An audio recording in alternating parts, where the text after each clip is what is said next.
Hi, welcome to the news episode of Sports Talk Central. I'm your host, Deep Mahmood, with my normal co-host, Hunter. And today we have quite a busy show. We're talking College World Series, we're talking NHL, NBA, and some baseball. So I'll start off with the College World Series.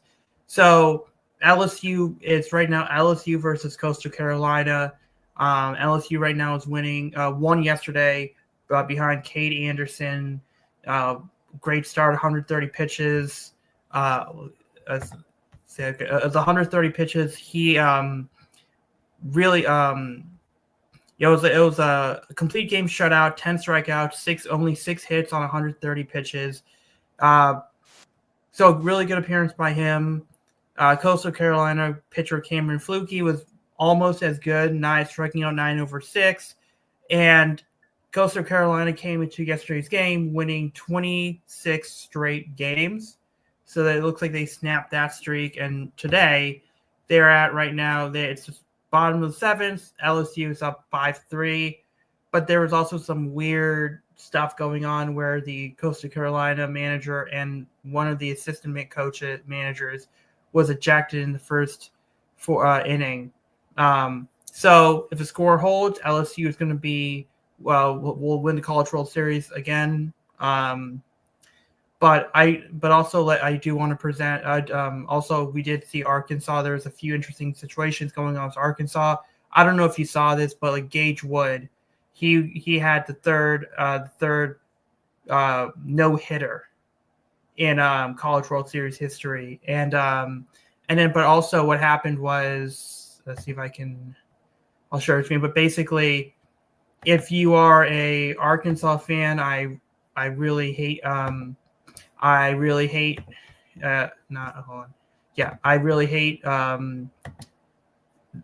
so I really hate this. So we're going to show you what happened in 5-3 against LSU, and there's two big things that happened. Will bring the winning run to the plate. This time he beats it into the ground. Aloy will go to third, and he gets the out. Did they have a chance to get two?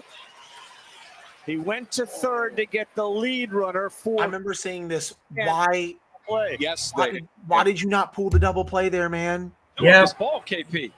Watch. To me, this is a no doubter. 6-4-3. Yeah, that should be game over. That's the game runner's over. lane. Game over at that point. When he decides to throw this ball to third base, look where he's at when he decides. He's not even in the picture. Oh my God, that would have been the easiest. That one really surprises me. That ends the game. And that guy won the Golden Spikes, the shortstop. And then this one. Yeah, this is hooked to left field, and a bad read. It goes off of the left field. I did see that. Yeah. Both runs are good. Yeah. So Arkansas had two major errors. All they had to do was just get the double play, and then they're playing Coastal, and then the other one was they just needed if the guy just catches the ball, even if I think the angle of it, if he just lets the ball bounce, at worst it's runners on second and third. At that point, 2 outs. Yeah, you're down it's 5-4, but you still have a better chance. But man, Arkansas, man, that's just a brutal way to lose. That's just a brutal way to lose. But yeah, like I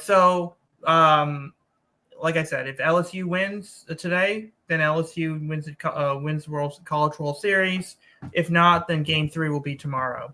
But we also did have the NHL Stanley Cup. And what are your thoughts in the finals for that? Yeah, the Florida Panthers take out the Edmonton Oilers in the second year for the rematch in 6 games. This time it was a 7-game series last year. And the Panthers just bullied them in those final 2 games. The way the Oilers were able to come back from 3 goals down and tie up that series in Game 4, I kind of think really sparked a lot of alarm bells within the Florida Panthers. And they come out into Game 5, raucous environment in Edmonton, and they absolutely shut them down, play suffocating defense, give the Oilers nothing in the middle parts of the ice in the offensive zone. And it was a peak Florida Panther performance. And then in Game 6, They give the Oilers basically nothing once again, and they absolutely whoop them to win the Stanley Cup final for the second straight year. It was obviously really tough just because I felt like it was Connor and Leon's time coming into this. The Oilers are playing very well. I mean, after losing the first 2 games against the Kings in the round one, the Oilers went on to win 12 of their 14 next games to get to the Stanley Cup final. They were just that dominant the rest of the playoffs in the West, and they just tore through that conference. You win game 1, you're a bounce away from going up 2-0 in that series against the Panthers. You don't get that bounce. You're able to come back in Florida from 3 goals down to send it back to Edmonton for a best of 3. You have home ice. And it's the way that they lost was just so frustrating. And that's what the Panthers do, man. You want them to beat you in a 2-1 game, they'll do that. You want them to play a 6-5, 7-6 game, they'll do that. You want them to play like a bunch of rats, they'll do that too. They're just a hybrid team that can beat you any way you want.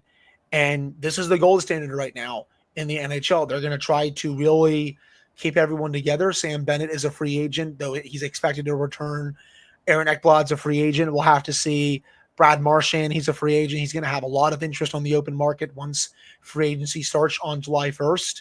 But this was a great final until the Panthers really just realized, hey, we're going to go do what we did last year in the Cup final when we were just suffocating the Oilers in the first 3 games. I know the Oilers came back and to win the next 3 before the Panthers won in Game 7, but the way the Panthers won those last 2 games in this series was very impressive. And they got basically almost everyone coming back yet again. So this team will very much be in the thick of it to potentially win their 3rd straight Stanley Cup next season.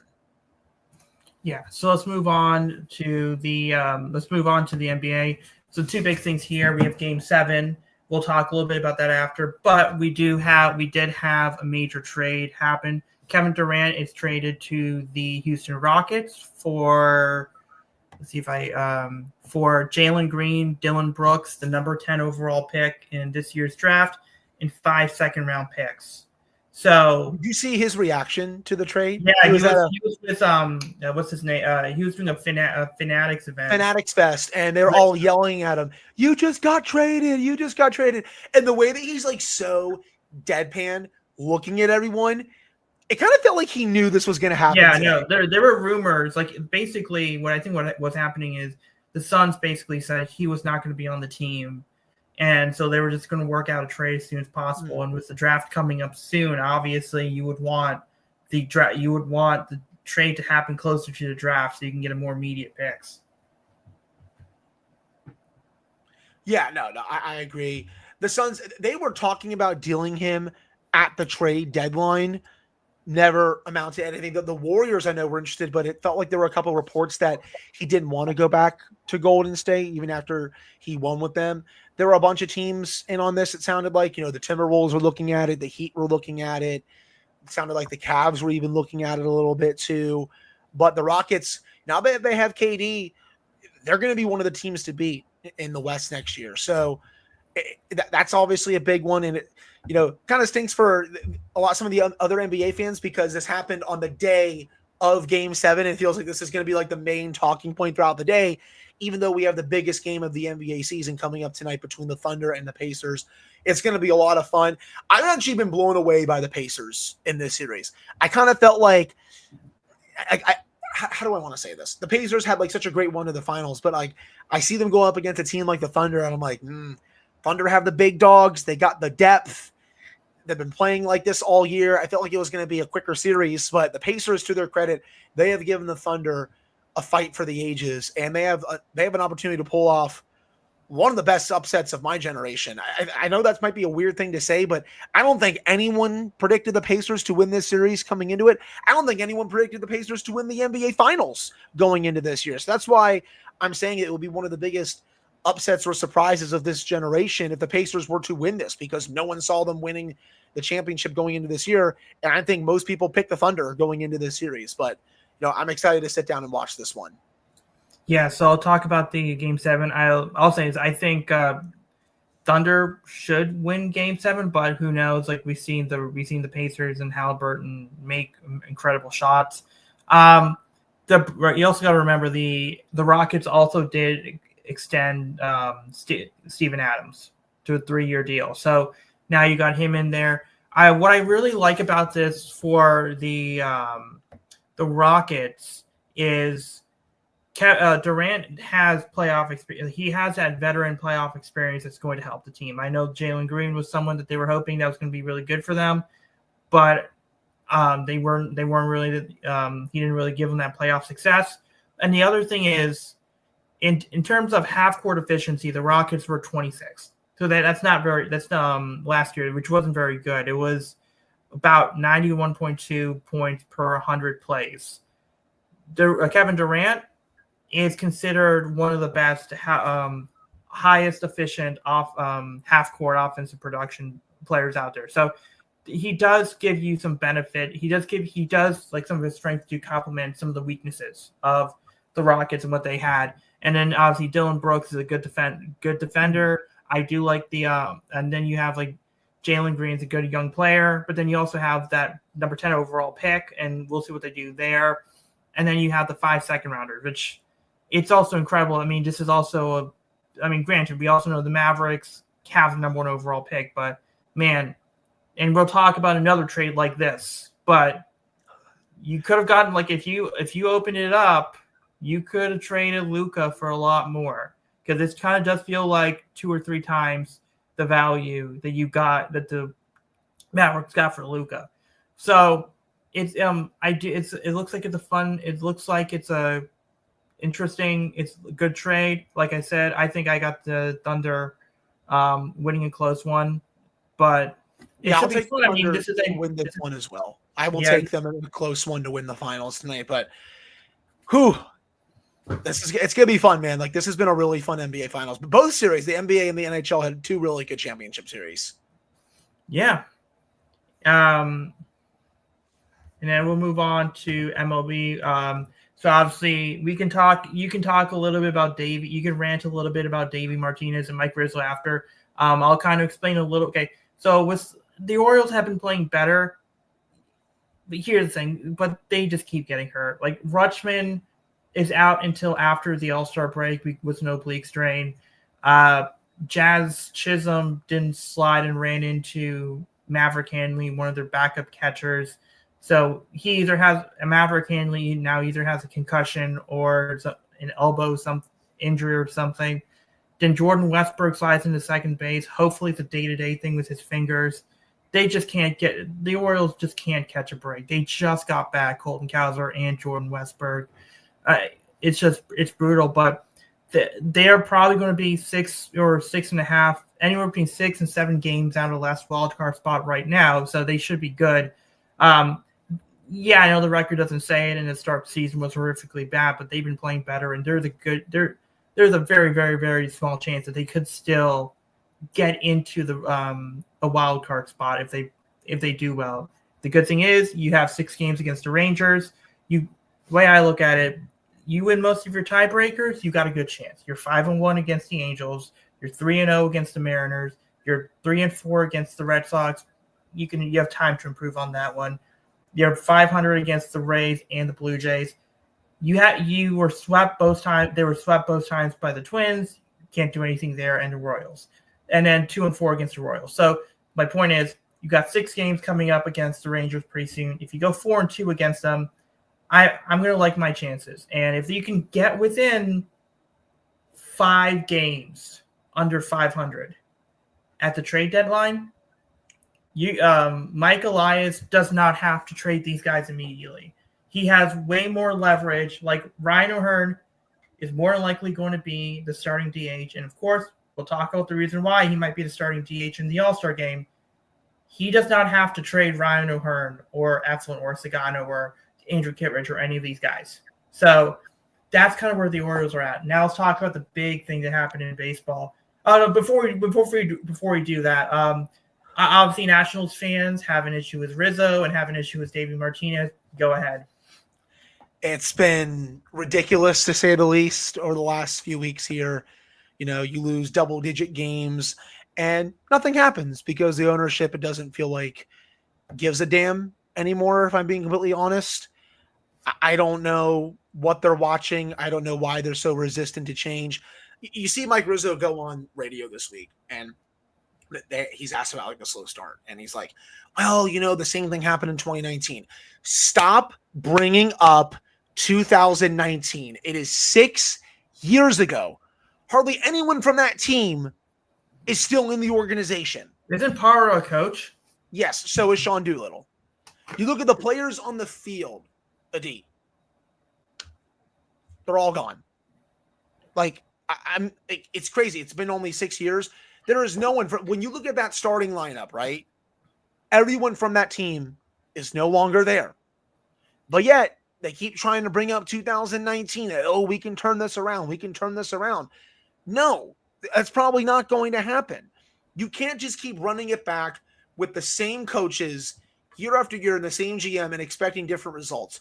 This has been a rebuild now for the last 5 years, and you're getting worse and worse and worse. This was expected to be a year where you could push for 500. That was what I wanted to see. You were scrappy last year, but you added a little bit of talent over the offseason. Not as much as you should have, but you added a little bit. I wanted to see them push for 500 because I liked seeing the development of some of these younger players. Well, we're getting more of that development this year, especially with James Wood. They need to pay him ASAP. CJ Abrams is still, what'd you say? He's a Boris guy. Yeah, I know, which sucks, but they still need, I want to somehow get him paid ASAP. That dude has been fantastic again this season.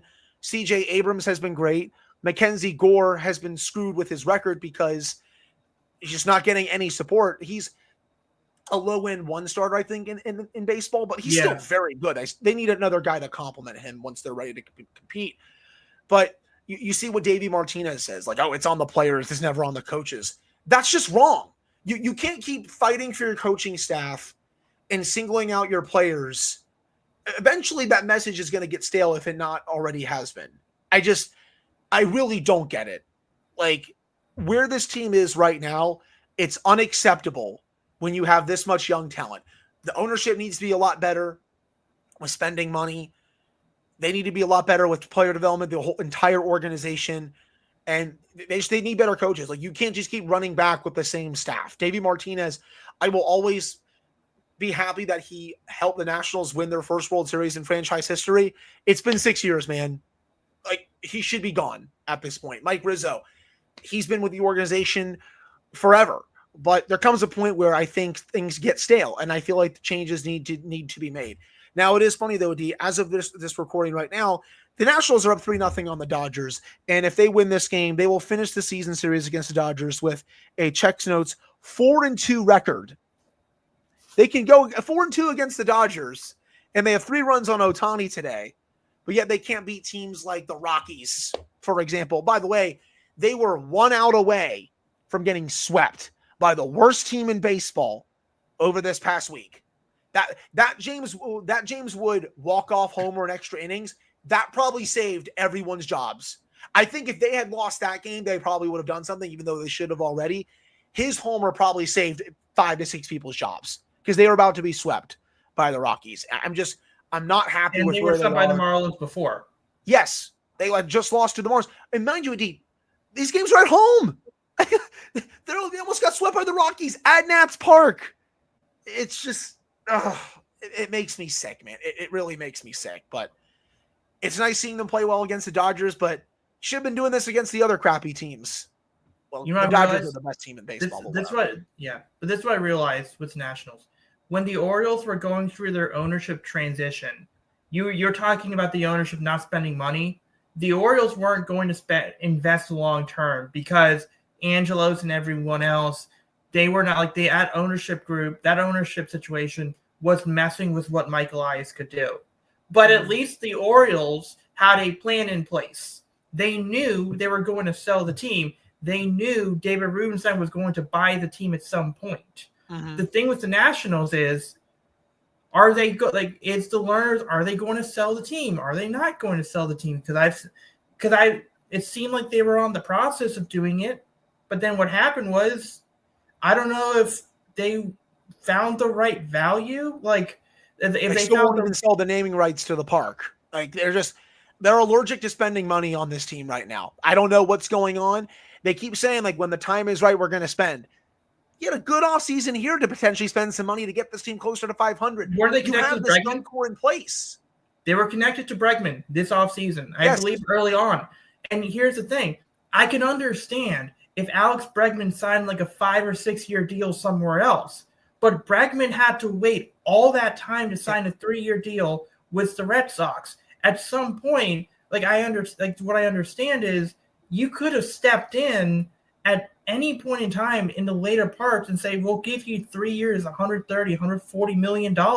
He would have taken it. If you just boosted that offer by a little bit, you could have had Alex Bregman. You could have had Nick Pivetta. You could have had there were guys like, here's the thing. I will stand by this. Guys like Max Fried was never coming to Baltimore. We're never going to come to the Nationals. It was going to be the West Coast, or it was going to be a team like New York. Yeah. Like, you can look at Roki Sasaki, same thing. Blake Snell, same thing. I can understand that some of these West Coast-based guys, or in Roki Sasaki's case, Japanese players are always going to go to the Dodgers. I can understand the Lerners not doing that. But, like, there's certain players that they could have gotten. Like, heck, Anthony Santander.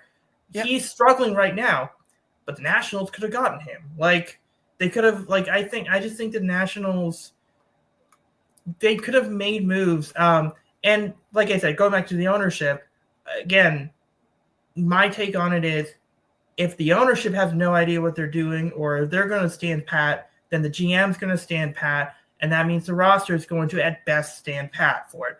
And I think that's the tough part. Once the Lerners figure out what they want to do, then I think you're going to see because Rizzo is a good GM. But it's going to be interesting. I was texting you this. Like, if they fire Davey Martinez, the Nationals become either the first or the second most appealing job. So it's like you're going to have your pick of the managers. Pirates fired Derek Shelton earlier this year. Like, you can fire your World Series winning manager even though it's been 6 years. And you're right. There will be people wanting this job when you see the young talent that is already on this team. Like, yeah, I haven't been a fan of some of the stuff that Mike Rizzo has done. The Juan Soto trade, I will say, that probably, I don't want to be too dramatic, but like, it low-key kind of saved the team a little bit with how much talent they got back. Well, imagine if they didn't make that trade and they just let Juan Soto walk. Yeah. They'd be like, I'll say this, they'd be the Rockies right now. They would be the Colorado Rockies right now if they had not made that trade. And here's how bad it is. Wood, CJ, all that. Here's how bad it is for the Nationals. Elijah Green, their first round pick from a few years ago, apparently striking out 35% of the time. And he's already in like FCL. He's already been demoted. And he was drafted a long time ago, like 2022 or 2023. Brady House. Players that have been, making their debuts. I thought Hassel was fine. Still some things to work out. I think Brady House has been decent in his at-bats this season. Like, a lot of the players, some of their top prospects that keep coming up, they're looking good. They just have to work on the consistency issues a little bit. I think Jackson, Rutledge, I think has been fairly good for them. It's just that they need, I think, some veterans around. Some good veterans. You need more guys like Nate Lowe's of the world. Yeah. And he's been good this year. Yeah. Yeah, and it's going to be really interesting what they do. I mean, look, I know he's a member of the Phillies, but like Ranger Suarez, like, do you bring in a Ranger? Do you bring in someone like a Ranger Suarez? Do you bring if Zach Gallen, I know his numbers haven't been good, but if Zach Gallen is kind of like that forgotten guy in the market, like Rizzo needs to take advantage. Now let's move on from one GM that's been let's just say, like, with Rizzo, it's been very, very uneven, like very in the middle, to one that might be obsessed with ego and power, and Craig Breslow.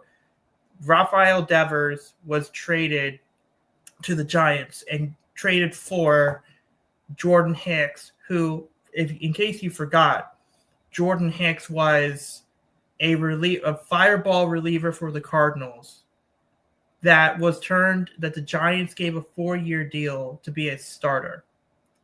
It hasn't worked out. He's on the injured list. Kyle Harrison, who was a top 100 prospect at some point. Left-handed pitcher, hasn't been great so far in the majors, and a couple other pieces. Kyle Harrison's in AAA. Kyle Harrison got demoted back to is now back in AAA, working on a few things. Their first round pick, the James Tibbs third, he's now an A-ball. And then Bello, the international guy. I get it. Rafael Devers is not a good contract. And a lot of teams aren't going to do that, especially for someone who is a bat first guy. But I do feel like you could have gotten more for him.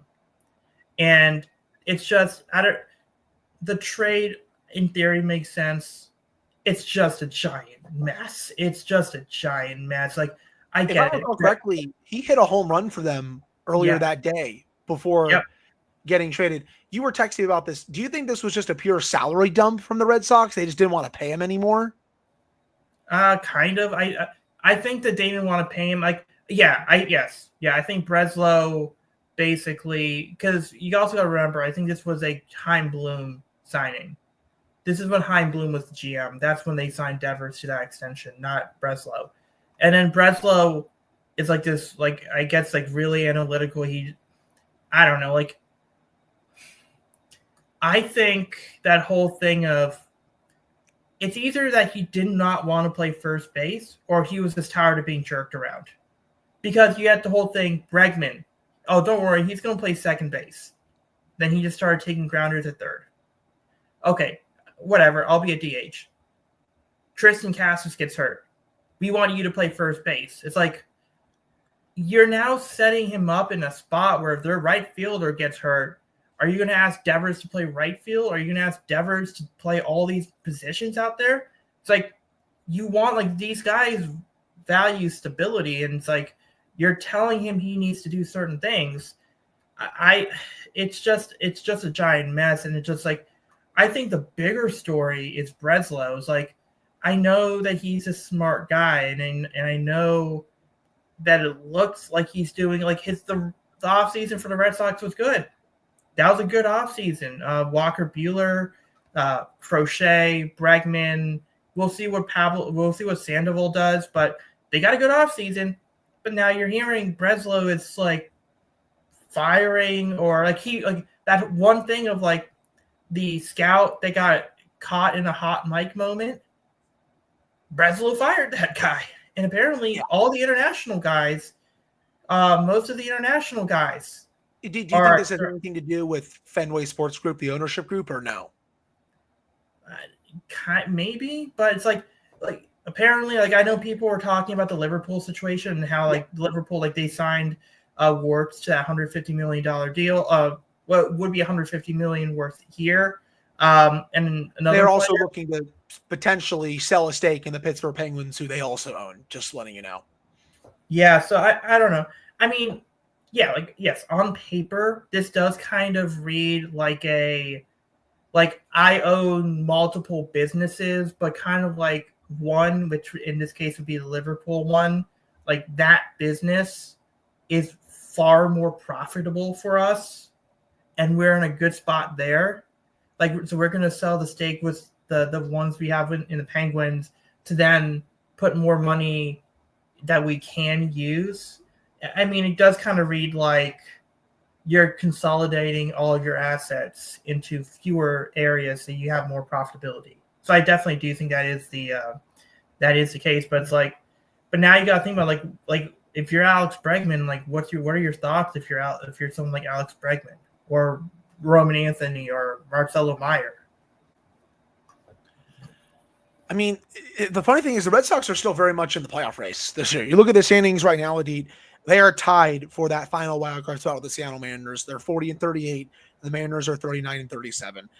Cleveland, they're 38-37. They're a half game behind. Then you have the Kansas City Royals. Like, there is a legitimate chance that we have not 2 Adit, not 3, but 4 teams from the AL East in the playoffs this year. And they still felt like it was prudent to trade Devers to the Giants, who, by the way, did you see him hit a home run against the Red Sox this weekend in his first at-bat against them?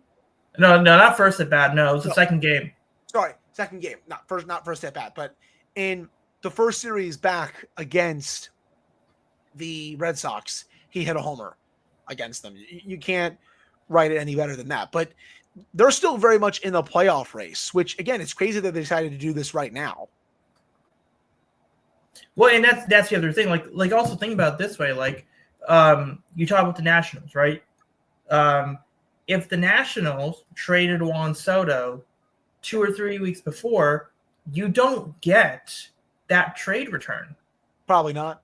You probably don't get it, right? So, and if you think about it, you are going like pitching. That's always going to be valuable at the trade deadline. Hitters, the Red Sox had, if you were willing to stomach absorbing the entire contract, which I could understand if teams were unwilling to do, you had the prize position player that could be traded. I just feel like you could have, like, honestly, if you waited out a little bit more, if the Giants were asking you to pay like 25% of the remaining salary for Rafael Devers for you to include like a Bryce Eldridge, who's one of the top prospects in baseball in that deal, you do that. And I think, like, I don't know, it's just like the timing of it. I think it was just it just became such a huge nightmare of a situation PR-wise. And I think it goes to show maybe that like Breslow's trying to clear out some of the debt, like you said, salary cap. Yeah. So it is something interesting there. And look, if the Orioles start to play well and the Red Sox start to slip, you got to watch out there as well. You got to watch out there as well. So, I mean, you look at the AL wildcard standings, like the Red Sox could find themselves pretty quickly. Like it's like 4 or 5 teams within like 2 games. So yes, it's definitely a puzzling move, but luckily they do have those prospects coming up, and that could help them. But man, like especially in the AL East, you probably would rather have Devers. And look, if it doesn't work out, like here's the thing: if it doesn't work out, then trade him in the offseason. Like there's just so much you could do, and I don't know. It's like, well, so I think that's and also we can end the show on a few other notes as well. Speaking of ownership, the Lakers were bought by the ownership group of the Dodgers for $10 billion. The Rays were bought by a packed group of people for about $1.7 billion. So we are starting to see the evaluation of some of these teams. What is your reaction to the Lakers getting bought for $10 billion? Honestly, not surprised. Like that's kind of the going rate for a franchise like that. It's one of the biggest franchises, not just in the NBA, but in the world. So that's not surprising. And if the Penguins potentially get sold as well from Fenway, because there's talk that some of the national people really don't believe that they're looking to sell like a minority stake. If they sell like the majority stake, or if even the full team, there's talk that it could be $1.7 to $1.9 billion. And the Fenway, they bought the team 4 years ago for $900 million. Just goes to show how valuable these teams are. And this is just a hockey team. So yeah, we could see another sale coming there as and well. Celtics. And keep in mind, Celtics could also be shade. So it's definitely an interesting trend here that we're seeing. I mean, I was ownership, but yeah, I don't think there's anything else. I think we pretty much covered everything. So we'll see you. We'll see you next. So we'll once we start to see more news, we'll talk about it later. All right, see you then. Sound good.